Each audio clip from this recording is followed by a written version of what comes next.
अस्सलाम वालेकुम दोस्तों, कीअं आहियो तव्हां? उमेद आहे सभु ख़ैरियत सां हूंदा। मुंहिंजो नालो आहे मौज़म जमाली ऐं तव्हां ॾिसी रहिया आहियो MJ ऑफिशियल यूट्यूब चैनल। अॼु जो जेको असांजो वीडियो आहे उहो आहे सिंधी ड्रामा सोप सीरियल ज़हर ज़िंदगी जे बारे में। त हलूं था पंहिंजे वीडियो जी तरफ़। तव्हां दोस्तनि जो घणो वक़्तु नथा वठूं।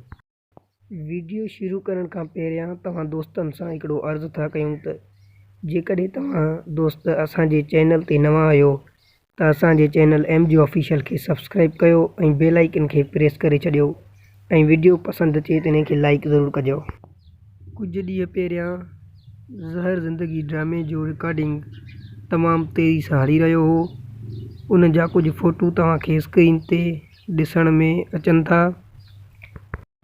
ज़हर ज़िंदगी ड्रामे जो रिकॉर्डिंग कुझु ॾींहं पहिरियां रिकॉर्डिंग हली रही हुई, पर हाणे उहा रिकॉर्डिंग बंदि थी चुकी आहे ऐं हिन ड्रामे जा 100 एपिसोड रिकॉर्ड थी चुका आहिनि ऐं इन खां वधीक रिकॉर्ड कोन थींदा ऐं इहे 100 एपिसोड तमामु जल्द रिलीज़ कया वेंदा ऐं हिन ज़हर ज़िंदगी ड्रामे खे 100 एपिसोडनि खां मथे न हलायो वेंदो।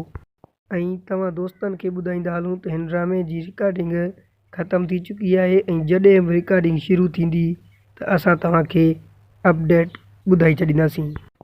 ऐं तव्हां दोस्तनि खे ख़बर आहे त हिन ड्रामे में सिंध जा मशहूरु अदाकार कमु करे रहिया आहिनि, जीअं त आज़म बेंगल, असद कुरैशी, निसार शाह, मजू सतार लाड़, अज़ीज़ कंबराणी, हबीब पंवर, उमेद अली कलवड़ ऐं फरज़ंद मलिक खजू, रिमशा शहज़ादी, शमीम शेख, शमा मंगी ऐं इन खां अलावा केतिरा ई अदाकार कमु करे रहिया आहिनि।